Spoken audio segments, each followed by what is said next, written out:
নমস্কার, দেখছেন Kolkata TV. Good morning Kolkata নিয়ে রয়েছি আমি তসমিনা। গুড মর্নিং কলকাতায় তসমিনার সঙ্গে রয়েছে আমি অভিক। দুষ্কৃতী বা প্রমোটারের সঙ্গে আর সম্পর্ক থাকবে না তৃণমূলের। অতীতে যা ভুল হওয়ার হয়ে গেছে। মদন মিত্রকে পাশে নিয়ে দলীয় নেতা কর্মীদের সতর্ক বার্তা সৌগত রায়ের। কামারহাটির জয়ন্ত কাণ্ড থেকে তৃণমূলের সবক, প্রশ্ন রাজনৈতিক মহলের। আজকের এই জয়টা মানুষের জয়। আবার নতুন করে আমাদের সামাজিক দায়বদ্ধতা, মানুষের প্রতি সমাজ সংস্কার, সমাজের জাগরণ এবং বাংলার অস্তিত্ব রক্ষায়, বাংলার মানুষের অস্তিত্ব রক্ষায়, বাংলায় যারা থাকে তাদের অস্তিত্ব রক্ষায়, শান্তি, সম্প্রীতি, সংহতি সবকিছুকে নিয়েই আগামী দিন আমরা কাজ করব। আমি এখনো বলবো, আমরা একটা রাজনৈতিক দল, সামাজিক দায়বদ্ধতা, সমাজ সেবা করা, এটাই আমাদের কাজ। উপনির্বাচনের রেজাল্ট আউটের দিনই দলের উদ্দেশ্যে বার্তা তৃণমূল সুপ্রিমোর। ভোটের ঠিক আগে আরিয়াদহে গণপিটুনির ঘটনায় তোলপাড় পড়ে যায়। সামনে আসে আরিয়াদহের ত্রাস জয়ন্ত সিং এর নাম জড়ায় স্থানীয় বিধায়ক, সাংসদের। যে ঘটনায় বিড়ম্বনায় পড়তে হয় শাসক তৃণমূলকে। নেত্রীর বার্তা পেতেই ড্যামেজ কন্ট্রোলে ময়দানে সৌগত, মদন। আরিয়াদহের দলীয় কর্মীদের নিয়ে বৈঠক করেন দুই নেতা। আমরা আজকে সিদ্ধান্ত নিয়েছি যে তৃণমূল কংগ্রেস কর্মীদের সাথে কোথাও কোনো বড় প্রমোটার বা সমাজ বিরোধীদের সম্পর্ক থাকবে না। অতীতে যদি কোথাও ভুল হয়ে থাকে আমরা সেটা সংশোধন করার সিদ্ধান্ত নিয়েছি এবং এত কর্মী ছিলেন, 1.5 ঘন্টা মিটিং হয়েছে, সবাই এই ব্যাপারে একমত হয়েছে। জয়ন্ত সিং গ্রেপ্তারের পর এই সৌগত রায়কেও হুমকি ফোন করা হয়। আরিয়াদহ এলাকায় ঢুকলে খুনের হুমকি দেওয়া হয়, যে ঘটনার তদন্ত করছে পুলিশ। হুমকির মুখে পড়তে হয় স্থানীয় বিধায়ক মদন মিত্রকেও। আজকের পর থেকে কামারহাটি সম্পর্কিত কোনো ব্যাপারে কোনো মন্তব্য কেউ যদি করেন তাহলে তাকে দলবিরোধী বলে ঘোষণা করা হবে। যা বলার একা সৌগত রায় বলবেন। এর উপরে কলকাতা থেকে আমাদের পার্টির নেতৃত্ব যেভাবে বলেন বা পার্টির যারা মুখপাত্র, সেটা তাদের ব্যাপার, তাদের ব্যাপারে আমাদের কোনো হাত নেই, তারা আমাদের নেতৃত্ব। কিন্তু কামারহাটির ব্যাপারে যা বলার সেটা আমরা সকল কিছু সিদ্ধান্ত হয়েছে। গোপাল শাহ চেয়ারম্যান ছিল, ভাইস চেয়ারম্যান ছিল, সমস্ত কাউন্সিলর ছিল। আরিয়াদহের ঘটনা কি তৃণমূলের বিলম্বিত বোধোদয়? দুষ্কৃতী যোগ ঝেড়ে ফেলতে শাসকের এই মরিয়া চেষ্টাকে কিভাবে দেখছে বিরোধীরা? কি কড়া পদক্ষেপ নেবে? সৌগত রায়ের ক্ষমতা যে কড়া পদক্ষেপ নেবে না, সৌগত রায় নিজে কড়া পদক্ষেপ নিতে চান? যে জয়ন্ত কাণ্ড থেকে তৃণমূল নিজেকে ফেস আড়াল করবার জন্য প্রয়াস শুরু করে দিল আজকের থেকে। জয়ন্তর গ্রেপ্তারের পর সামনে আসে তার অট্টালিকার সমান বাড়ির ছবিও। সেই বাড়ির নির্মাণ, প্রয়োজনীয় অনুমোদন নিয়েও বিতর্ক কম হয়নি।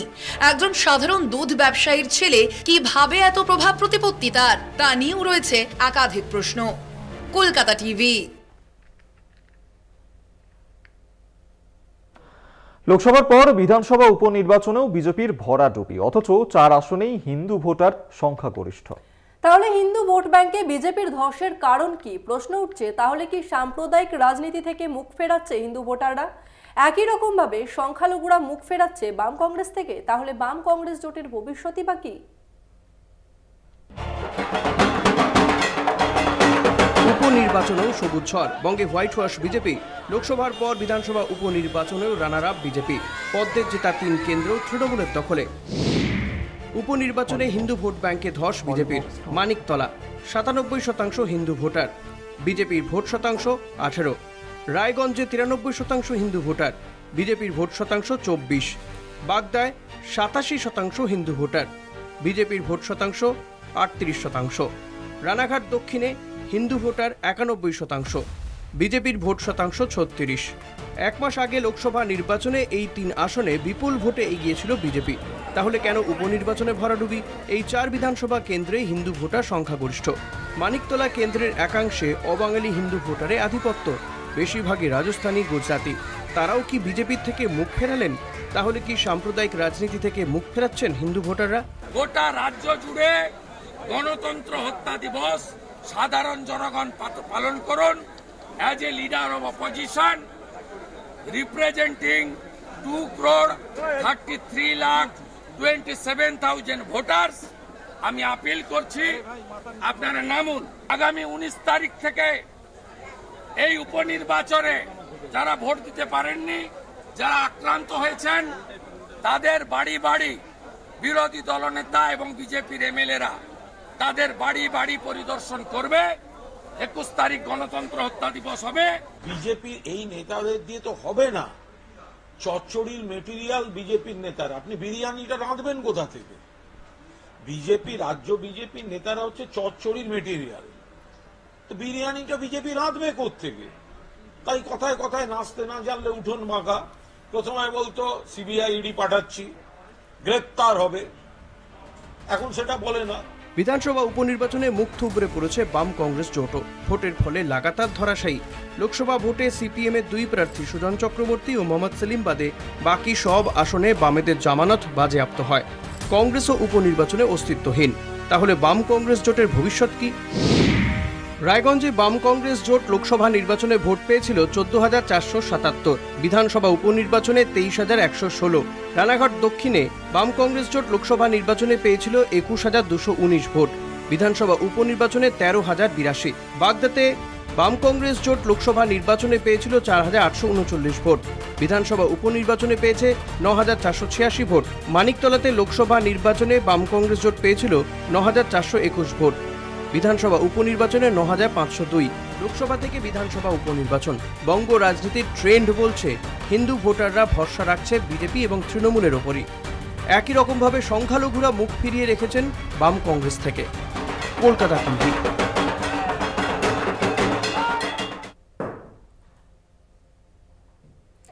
হাইকোর্টে রাজ্যপালের মানহানির মামলার শুনানি, মামলার রায়দান স্থগিত। মামলার সঙ্গে যুক্তরা রাজ্যপাল নিয়ে মন্তব্য করতে পারবেন না, এই আর্জিতে অন্তর্বর্তী স্থগিতাদেশের আবেদন জানান রাজ্যপাল। মামলার শুনানির এখতিয়ার নিয়ে কুণালের নতুন আবেদন। মানুষ সিলেক্ট করেছে, ওনার কি অধিকার আছে তাদের ওত দিতে না দেওয়ার?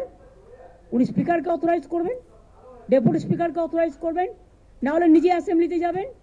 ওনার রাজভবনে কেন সবাই যাবে? রাজভবনে যা কীর্তি কেলেঙ্কারি চলছে তাতে মেয়েরা যেতে ভয় পাচ্ছে, আমাকে কমপ্লেন করেছে।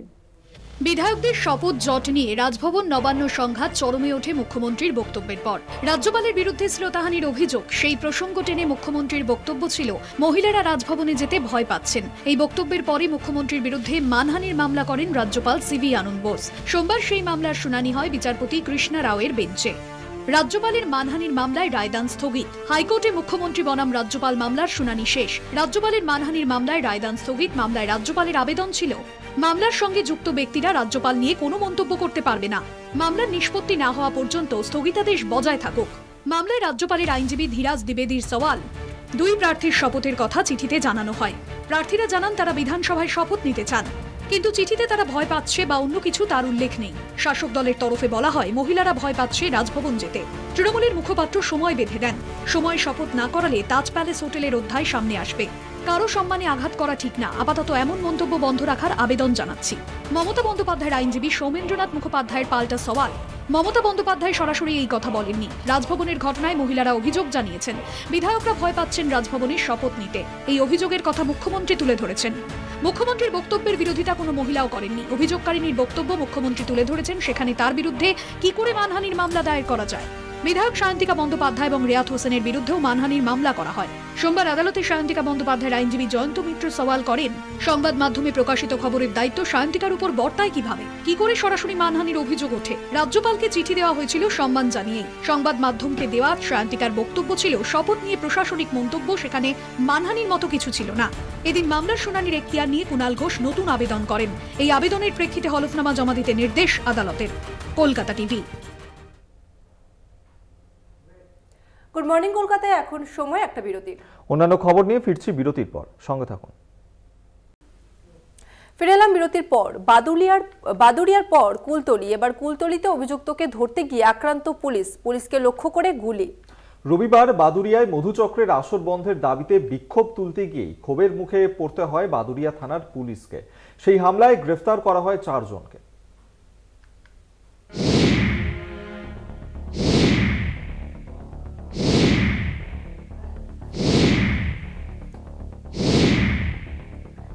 রবিবারের পর সোমবার ফের আক্রান্ত পুলিশ। বসিরহাটের বাদুরিয়ার পর কুলতলির পয়তারহাট। স্থানীয় সূত্রে খবর, কুলতলির জালাবেরিয়ার পয়তারহাট এলাকায় চোরাই সোনার ব্যবসার রমরমা। সেখানে নানা অসামাজিক কার্যকলাপও চলে বলে অভিযোগ। তা রুখতে প্রায় এলাকায় হানা দেয় পুলিশ। সোমবার সকালে অভিযুক্তকে ধরতে এলাকায় পা রাখা মাত্রই বাধার মুখে পড়ে পুলিশ। অভিযুক্তের পরিবারের লোকজনই বিক্ষোভ দেখায়। অভিযুক্ত সাদ্দাম লস্কর পলাতক। আটক অভিযুক্তের পরিবারের 2 মহিলা। পুলিশ সূত্রে খবর, সোশ্যাল মিডিয়ায় প্রলোভন দেখিয়ে সোনার মূর্তি বিক্রির ফাঁদ পেতে চলতো এই প্রতারণা। পুলিশ মালিকানা হয়তো আমরা জিজ্ঞাসা করছি বলে তো আমাদের মারতে পারতো, তোমরা কি জানো, তোমরা আমাদের ঠেকাতে এসছো, ধরতে এসছো, আমরা গিয়েছি বলে আমাদের তো মারতে হচ্ছে, আমরা তো জানি না কি জন্য। আমরা জিজ্ঞেস করছি যে কি দোষে ধরতে হয়েছো, কি অন্যায় ধরতে হয়েছো, তাও কিছু বলছে না, তার আগে শুধু মারতেছে ধরি। তোর কাছে কইবার দেবো কেন? আমি বলছি যে কি হয়েছে, কি অপরাধ ধরতে আছে একটা মানুষের, কি অপরাধ করে তার কইবার দিতে হবে না। যেই বলেছি আমার নাতি মেরেছে মারলে আমি উনি দাবার ওর পড়ে গেছি, যে তেমন আমি যেই পড়ে গেছি উনি ওর ধরেছে, ধরে ওর 4-5 গা খুব জোর জোর মেরেছে পিঠে চালে। ঘটনায় শাসক বিরোধী তরজা তুঙ্গে। পুলিশ অপরাধ সংগঠিত করতে সাহায্য করে অভিযোগ বিরোধীদের, পাশাপাশি পুলিশকে নিশানাও। পুলিশের প্রতি মানুষের বিশ্বাস চলে গেছে। আইন রক্ষকের অবস্থা আজকে সঙ্গীন করে দিয়েছে তৃণমূল সরকার, যে কারণে এই জাতীয় হামলা, আর আমি নিশ্চিত 100% নিশ্চিত যে হামলা বাদুরিয়া কিংবা কুলতলিতে হয়েছে, যারা হামলাকারী তারা 100% তৃণমূল কংগ্রেসের লোক। যারা অপরাধ করছেন এবং যারা অপরাধী এবং যারা এই সমস্ত অসাধু উপায়ে রোজগারের ব্যবস্থা করেছেন এবং অসাধু চক্র করেছেন, তারা তাদের মাথার উপরে দাদারা রয়েছে, দিদিরা রয়েছে তৃণমূলে, বলে তারা মনে করে যে প্রশাসনটা তাদের, পুলিশ টুলিশ তো কোনো ব্যাপার না, তাদের নির্দেশে পুলিশ কখনো অ্যাকশন নেয়, কখনো অ্যাকশন নেয় না। এতদিন ধরে যে পুলিশ এই অপরাধগুলো সংগঠিত হতে সাহায্য করেছে, নৈরাজ্যকে বাড়তে দিলে পরে নৈরাজ্য যে রাজ্যকে খেয়ে নেয়, এটা রাজ্য সরকারের পুলিশ বোঝেনি, দায় তো পুলিশকেই নিতে হবে। রবিবার কার্যত একই ঘটনা ঘটে বাদুরিয়ায়। মধুচক্রের আসর বন্ধের দাবিতে বিক্ষোভ চলে। পুলিশের উপর হামলার অভিযোগ। ঘটনায় গ্রেপ্তার হয় 4 জন। কুলতলি থেকে কোয়েল মণ্ডলের রিপোর্ট, কলকাতা টিভি।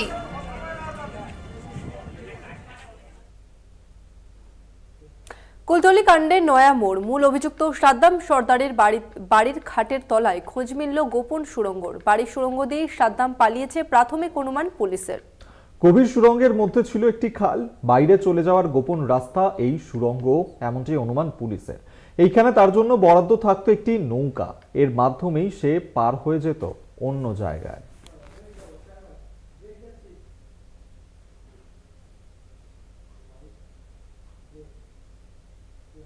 এখন সময় আরো একটা বিরতির।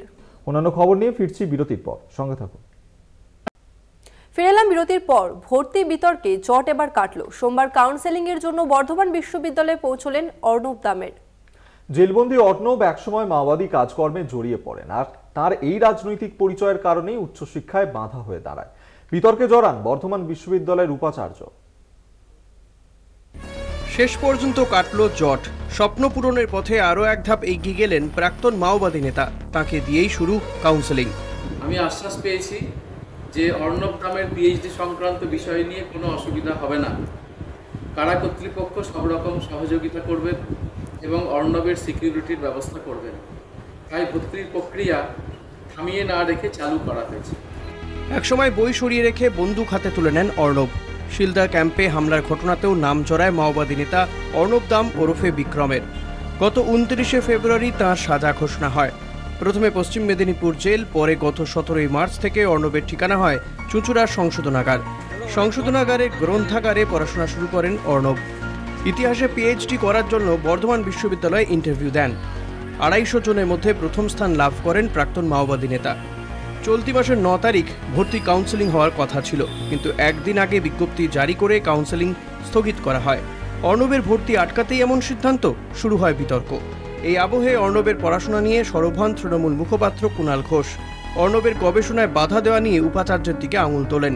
কথা বলেন শিক্ষামন্ত্রী ব্রাত্য বসু সহ কারামন্ত্রী অখিল গিরির সঙ্গে। উপাচার্য দাবি করেন উদ্দেশ্য প্রণোদিতভাবে কুণালকে কেউ ভুল তথ্য দিয়েছেন। এই টানাপোড়েনের মধ্যে শনিবার বিশ্ববিদ্যালয়ের ওয়েবসাইটে পিএইচডিতে ভর্তি সংক্রান্ত কাউন্সেলিংয়ের বিজ্ঞপ্তি প্রকাশ করা হয়। সংশোধনাগার সূত্রে খবর, কারামন্ত্রী অখিল গিরির তরফ থেকেও প্রয়োজনীয় অনুমতি মিলেছে। Kolkata TV. Good morning Kolkata, আজকের মতো এ পর্যন্তই। অন্যান্য খবরের জন্য দেখতে থাকুন কলকাতা টিভি। রাত দিন 7 দিন।